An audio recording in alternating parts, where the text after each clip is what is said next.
70లో ఇందిరాగాంధీ ప్రభుత్వాన్ని ఎవరైనా విమర్శిస్తే వీరి వెనుక విదేశీ శక్తులు ఉన్నారని, విదేశాల నుంచి నిధులొస్తున్నాయని, వీరు దేశద్రోహులని ఆనాడు చేసిన ప్రచారం. ఇవాళ బీజేపీ కూడా అలాగే అంటున్నది తమనని చాలామంది బయట మాట్లాడుతున్నారు. ఆ జంతర్ మంతర్ ఆందోళన వెనుక ఎవరు ఉన్నారని, వారికి నిధులు వస్తున్నాయని ఎన్నో ప్రచారాలు సోషల్ మీడియాలో జరుగుతున్నాయి. బహుశా వాటిని పూర్వపక్షం చేస్తూ మోహన్ భగవత్జీ ఆ మాట అన్నారేమో. ఆనాడు ఇందిరాగాంధీ హయాంలో జరిగిన చర్చ వల్ల బీజేపీ హయాంలో జరుగుతున్నది. కాబట్టి దీన్ని కాంగ్రెస్ వాళ్ళు ఎందుకు ఖండిస్తున్నారు అనే ఒక పాయింట్ కూడా ఉన్నది అక్కడ. అంటే బుచ్చన్న గారు, నా వయస్సు రీత్యా నేను దానికి ప్రత్యక్ష సాక్షిని కాదు. అంటే దాని తర్వాత నేను కూడా పుట్టిన కాదు. మీరు కూడా అయ్యే ఉండరు, ఇప్పుడు చూస్తున్న వాళ్ళు చాలామంది అయ్యి ఉండరు.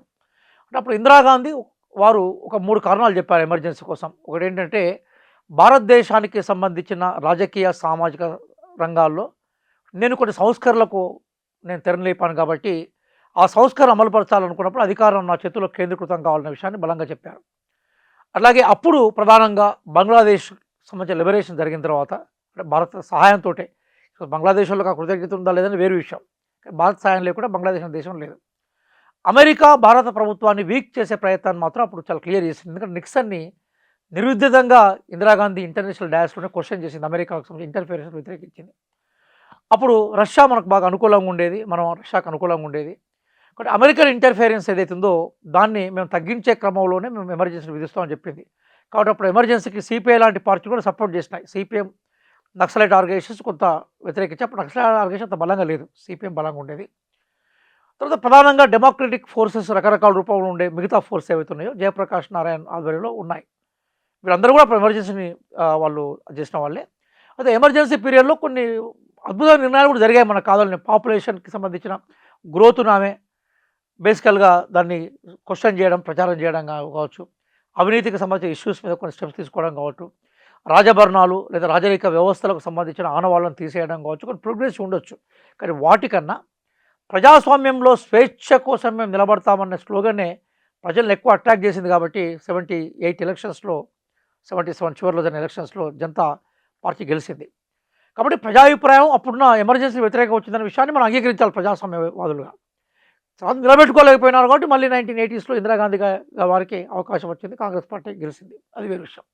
కానీ ఒక్క విషయం మాత్రం భారతదేశంలో మనం జేజేలు పలకాల్సింది ఏంటంటే, భారతదేశంతో పాటుగా స్వతంత్రం వచ్చిన అనేక దేశాలు, విడిపోయిన పాకిస్తాన్ కావచ్చు, దాని పక్కనే ఉన్న ఆఫ్ఘనిస్తాన్ కావచ్చు, శ్రీలంక కావచ్చు, మన చుట్టూ దేశాలు, అట్లా ప్రపంచంలో అనేక దేశాలు కావచ్చు, అన్ని దేశాలతో కంపేర్ చేస్తే భారతదేశంలో ఎన్నికల రూపంలో ప్రజాస్వామ్యం ఇంకా బ్రతికే ఉంది. నక్సలైట్లు కోరుకున్న ప్రజాస్వామ్య వ్యవస్థ గురించి నేను మాట్లాడతలేను.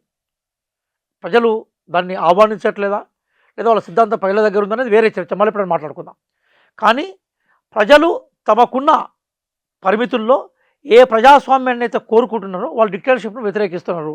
అందుకోసమే ఈరోజు జంజీ మీద జరిగిన లాటరీ ఛార్జ్ కానీ, బీహార్లో జరిగిన తూటాల ప్రయోగం AK-47తో కానీ ద రిజల్ట్ బంకీపూర్లో కనబడ్డది. బంకీపూర్ అనే నియోజకవర్గము ఒకప్పుడు ఇది పశ్చిమ పాట్నాగా పిలువబడేది, వెస్ట్ పాట్నా. మొత్తం బీహార్లో అత్యధిక అక్షరాస్యులు, మొత్తం బీహార్లో అత్యధిక పట్టభద్రులున్న నియోజకవర్గం అది. అంటే మిడిల్ క్లాస్ ఎక్కువ ఉన్నారు, మిడిల్ క్లాస్ ఎక్కువ ఉంది, పట్టణ పాపులేషన్ అది. కాబట్టి బీజేపీ 30 ఏళ్ళ నుంచి గెలుచుకుంటూ వచ్చింది. ఇప్పుడు నిబిన్ వాళ్ళ ఫాదర్ కంటిన్యూ గెలుచుకుంటూ వచ్చారు. బీజేపీ మీరు చదువుకున్న వాళ్ళను నెగ్లెక్ట్ చేస్తుందనేసరికి వాళ్ళు బంకీపూర్ చూపెట్టేది, చూడ అక్కడ చదువుకున్న వాళ్ళు గెలిపించినారు. కానీ ఈ ఇన్సిడెంట్ తర్వాత ఒక్కొక్క పేర్లో ఒక్కొక్క తూట వేల ఓట్లను బీజేపీకి వ్యతిరేకంగా మార్చేసింది. బీజేపీ ఊహించలేదు. ఎందుకంటే 3 కారణాలు బంకీపూర్కు గొప్ప ఎగ్జాంపుల్ కనబడతా ఉంటాయి. అదేంటంటే, బీజేపీ కంచుకోట బద్దలైంది. 2, అధికారంలో ఎవరు ఉంటే వాళ్ళే గెలుస్తారు ఉప ఎన్నికల్లో. బీజేపీ అధికారులు బీహార్లో, అయినా బీజేపీ ఓడిపోయింది. 3, అది మామూలు సీటు కాదు, బీజేపీ జాతీయ అధ్యక్షుడి సీట్ అది, ఆ సీటు కోల్పోయింది. అంటే ప్రజా వ్యతిరేకత ఎట్లా ఉంది? చదువుకున్న వాళ్ళు, యువత ఎక్కువ ఉన్న చోట్ల బంకీపూర్ ఎందుకు ఓడిపోయిందంటే, బహుశా యువత మన ఇన్సిడెంట్ తోటి బాగా ఇన్స్పైర్ అయి ఉంటారు. బీజేపీ దాని నుంచి నేర్చుకోవాలి కాబట్టి, బీజేపీ నేర్చుకోవడంలో ఫెయిల్ అయింది కాబట్టి బహుశా RSS అధినేత గౌరవనీయులు బయటకు వచ్చి మాట్లాడే ప్రయత్నం చేసినట్టుగా మేము ఫీల్ అవుతున్నాం, అంటే ఆయన మాటలను బట్టి బేసికల్గా. కానీ మీరు ఎందుకు గుర్తించలేకపోయినట్లు? ప్రజల అభిప్రాయాన్ని, ప్రజల ఆలోచనలు ఏమిటి అనేది వాళ్ళకి పెద్ద వ్యవస్థ ఉంటుంది, నెట్వర్క్. వాళ్ళు గుర్తించాలి కదా. అంటే కారణం ఏమై ఉండొచ్చు అనుకుంటున్నారు? ఇప్పుడు నేను గమనించింది బొచ్చన్న గారు, అంటే నేను నిజాయితీగా మాట్లాడుతున్నాను. ఒకప్పుడు విద్యార్థి సంఘాల ఎన్నికలున్నప్పుడు బలమైన విద్యార్థి సంఘ నాయకులు రాజకీయాల్లోకి వచ్చేది, రాజకీయాలను ప్రభావితపరిచేది. చాలా ఎగ్జాంపుల్స్ మనం చెప్పగలుగుతాం మన దానికి. ఒక 3 దశాబ్దాల నుంచి విద్యార్థి సంఘాల ఎన్నికలు పోయిన తర్వాత బలమైన విద్యార్థి నాయకులు ఎవరు రాజకీయాల్లోకి రావట్లేదు. రాజకీయాల్లోకి యూత్ వస్తుందంటే అది ఆల్రెడీ ఉనికిలో ఉన్న రాజకీయ నాయకుల వారసులు తప్ప కొత్తగా రాజకీయాలకు వచ్చే వాళ్ళ సందర్భాలు కనిపించట్లేదు.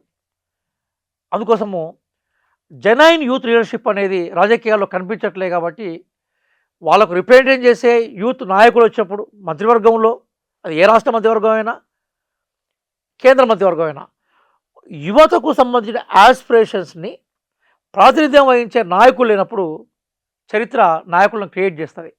బహుశా భారతదేశంలో ఎందుకో ఆ వ్యాక్యూమ్ ఏర్పడినట్టు కనబడతా ఉంది. అంటే యూత్కు సంబంధించిన యాస్పిరేషన్స్, ఇన్స్పిరేషన్స్, వాళ్ళ అవసరాలు గుర్తించడంలో అన్ని రాజకీయ పార్టీలు, వాళ్ళ ప్రాతినిధ్యాన్ని పెంచడంలో అన్ని రాజకీయ పార్టీలు సక్సెస్ కాలేదు. కాబట్టి ఒక థర్డ్ ఫోర్స్కి, థర్డ్ వాయిస్కి అవకాశం ఉన్నట్టుగా మనం ఈ మూమెంట్ నుంచి వచ్చే రిజల్ట్ చూడాలి. అంటే అభిజిత్ దీప్కే, ఈ కాకుర జనతా పార్టీ ఒక ప్రత్యామ్నాయ రాజకీయం కాంగ్రెస్కు, బీజేపీకి, కమ్యూనిస్టులకు అనుకోవచ్చా? రాజకీయ అభిజిత్ దీప్కేనే చాలా బలంగా ఒక విషయాన్ని ప్రకటించాడు, మాది రాజకీయ పార్టీ కాదని ప్రకటించాడు. అభిజిత్ దీప్కే చాలా అణగారిన సమాజం నుంచి కిందికి వచ్చాడు. ఇంకా మనం చెప్పాలనుకున్నప్పుడు నిచ్చెనమెట్ల కుల వ్యవస్థలో కింది నుంచి వచ్చాడు.